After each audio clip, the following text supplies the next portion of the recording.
Haleluya, puji Tuhan, kita berjumpa lagi Bapak Ibu, saudara-saudara sekalian dalam kasih Tuhan Yesus Kristus. Dan pada malam hari ini kita akan mempersiapkan hati kita untuk mendengarkan firman Tuhan. Kita mau berbicara, atau saya mau berbicara tentang belas kasihan Tuhan. Dan belas kasihan Tuhan itu harus ada dalam setiap kehidupan kita sebagai orang yang percaya. Ayat pembuka kita lihat dalam Amsal pasal 19 ayat 17. Firman Tuhan berbunyi demikian. Siapa menaruh belas kasihan kepada orang yang lemah, memiutangi Tuhan yang akan membalas perbuatannya itu. Ketika kita menaruh belas kasihan kepada orang yang lemah di sini dalam arti mereka yang membutuhkan, mereka yang terpojok, yang tidak berdaya, yang seharusnya ditolong. Ketika kita menolong mereka, maka kita dikatakan seperti memberi pinjaman kepada Tuhan. Dan Tuhan akan membalasnya dengan cara dan waktunya Tuhan tentu. Ada bagian lain dalam firman Tuhan berkata, Tuhan tidak pernah berhutang. Artinya, ketika kita menolong, berbelas kasihan kepada orang yang lemah, kepada orang yang membutuhkan, maka Tuhan akan membalasnya kepada kita. Seperti firman Tuhan yang kita sudah baca. Untuk itu saya mengajak kita semua mempunyai hati untuk menolong orang lain. Mempunyai belas kasihan Kristus. Karena ada banyak orang yang perlu kita tolong. Ada banyak orang yang membutuhkan belas kasihan Tuhan melalui kita. Nah, dalam Matius pasal 25, di situ dijelaskan mulai ayat yang ke 31, dikatakan satu kali ketika Tuhan datang, Tuhan akan memisahkan kambing dan domba. Domba di sebelah kanan, kambing di sebelah kiri. Yang dimaksud dengan domba dan kambing di sini yaitu umat-umat Tuhan yang punya sifat seperti kambing dan punya sifat seperti domba. Nah, dan dikatakan raja itu akan memberi tempat kepada mereka yang dikategorikan domba di sebelah kanan. Dan ayat 34 berkata, dan raja itu akan berkata kepada mereka di sebelah kanannya, Mari, hai kamu yang diberkati Tuhan, terimalah kerajaan yang disediakan bagimu sejak dunia dijadikan. Ada berkat, ada balasan Tuhan, ada kemuliaan Tuhan bagi mereka yang di sebelah kanan, yang dikategorikan seperti domba. Mengapa mereka dikategorikan seperti domba? Karena ayat 34 Tuhan berkata, karena ketika aku lapar, kamu memberi aku minum. Ketika aku haus, kamu memberi aku. Ketika aku lapar, kamu memberi aku makan. Ketika aku haus, kamu memberi aku minum. Ketika aku orang asing, kamu memberi aku tumpangan. Ketika aku telanjang, kamu memberi aku pakaian. Ketika aku sakit, kamu merawat aku. Ketika aku dalam penjara, kamu mengunjungi aku. Baru mereka berkata, Tuhan, kapan kami mengunjungi engkau dalam penjara? Kami memberi engkau minum, makan, pakaian.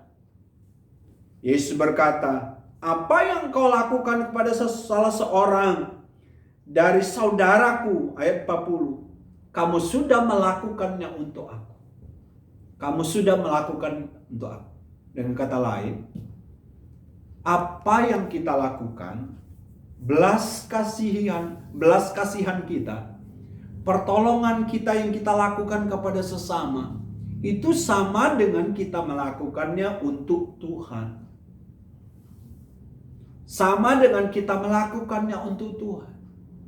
Berarti ketika kita menolong, hal itu tidak sia-sia. Belas kasih kita kepada sesama, pertolongan kita kepada sesama, tidak sia-sia. Dan dalam Amsal yang kita sudah baca, Tuhan akan membalasnya. Tentunya dengan cara dan waktu Tuhan. Nah, mari kita punya jiwa penolong. Mari kita punya belas kasih Allah yang kita bisa aplikasikan dalam kehidupan sehari-hari kepada mereka yang perlu ditolong. Nah, menolong di sini dalam bagian ini menolong secara jasmani atau memang menolong secara harafiah. Ada mereka yang membutuhkan pertolongan, ya. Mari kita tolong. Kalau kita bisa menolong mereka dalam hal keuangan, tolonglah mereka. Ya. Kalau kita bisa memberi informasi kepada mereka, ya, tentang kesehatan, ya, itu juga menolong, ya. Kita punya informasi tentang bagaimana cara hidup sehat, kita beritahukan kepada mereka, itu menolong. Ketika kita melihat ada suami istri yang konflik, ya, dan kita menjadi penengah untuk menolong mereka, mendamaikan mereka, itu berarti kita sudah menolong. Ketika ada antara sesama anak Tuhan yang berselisih dan kita coba damaikan, itu artinya menolong. Tapi menolong di sini tidak hanya sebatas hal-hal lahiriah, jasmani. Ya, sebab tidak selamanya kita bisa menolong secara jasmani. Dalam hal keuangan, tentunya kita terbatas. Tapi yang paling penting yang saya mau sampaikan adalah mari kita menolong mereka-mereka yang membutuhkan pertolongan secara rohani. Ada mereka yang haus secara rohani. Jadilah anak Tuhan yang memberi mereka minum dengan firman. Kita yang sudah tahu firman, beri mereka firman, air kehidupan. Air kehidupan itu firman Tuhan. Sampaikan kepada mereka. Ada begitu banyak orang yang haus firman Tuhan. Apakah kita peduli dengan mereka? Jadilah anak Tuhan yang punya belas kasih Kristus. Sebab apa yang kau lakukan tidak pernah sisi. Ada banyak mereka yang lapar akan firman Tuhan. Lapar dan haus akan firman Tuhan. Jadilah kepanjangan Tuhan untuk menolong mereka. Jadilah mulut Tuhan untuk berbicara kepada mereka. Jadilah tangan Tuhan untuk menolong mereka. Ya, mereka lapar. Mereka membutuhkan makanan rohani. Berilah mereka makanan rohani. Berilah mereka. Ya. Mereka telanjang. Mungkin tidak telanjang secara fisik karena setiap orang ya punya pakaian. Tapi telanjang rohani. Hidup mereka tidak jadi berkat, dipermalukan. Tolonglah mereka. Beri mereka pakaian kebenaran. Beritahukan kepada mereka. Ajak mereka datang kepada Tuhan. Supaya mereka punya pakaian rohani. Ada banyak orang-orang Kristen yang hidupnya tidak mempermuliakan nama Tuhan. Mereka telanjang. Mereka dipermalukan. Apakah kita punya belas kasih Tuhan untuk menolong mereka? Supaya hidup mereka bukan lagi dipermalukan. Tapi mempermuliakan nama Tuhan. Ya. Pakaian di sini bicara perbuatan-perbuatan. Karena begitu banyak orang percaya perbuatannya menjadi syak bagi orang lain. Yang perbuatannya mempermalukan. Mari bawa mereka kepada Tuhan. Tolonglah mereka. Supaya mereka melakukan hal-hal yang benar. Hidup mereka bukan mempermalukan nama Tuhan, tapi mempermuliakan nama Tuhan. Ya. Mereka yang sakit dikatakan, lawat mereka. Ya, baik sakit secara jasmani, khususnya rohani. Ada banyak mereka yang sakit secara rohani. Apakah kita punya hati untuk menolong mereka?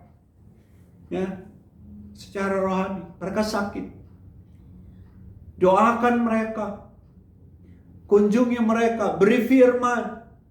Kuatkan mereka. Sebab ketika orang sakit dia lemah. Secara rohani mereka lemah, kuatkan mereka. Ya, tidak semua bisa dijangkau oleh hamba Tuhan.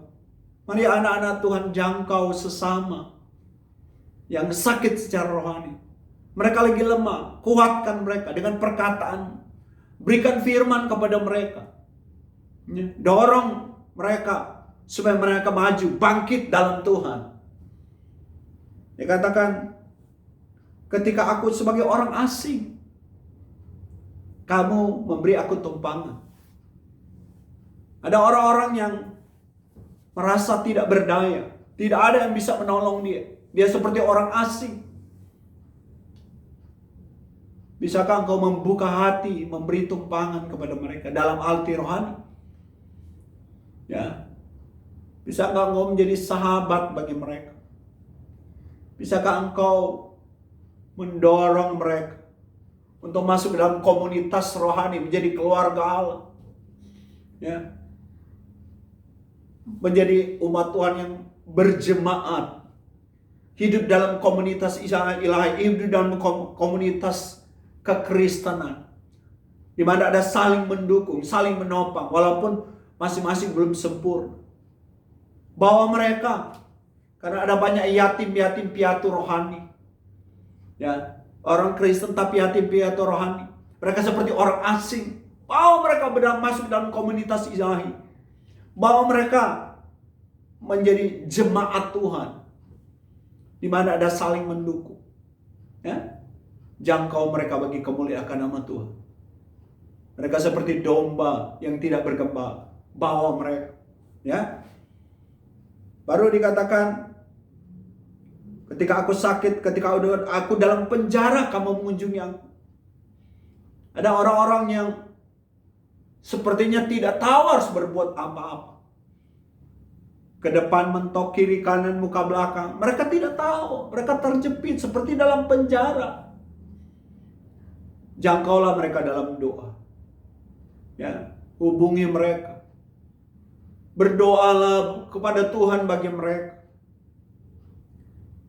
Angkat mereka dalam penjara.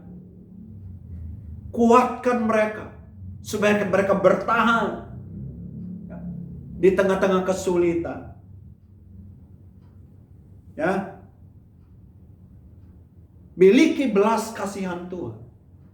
Dan ketika kita miliki belas kasihan Tuhan, dikatakan kita seperti memiutangi Tuhan. Seperti Tuhan berhutang kepada kita.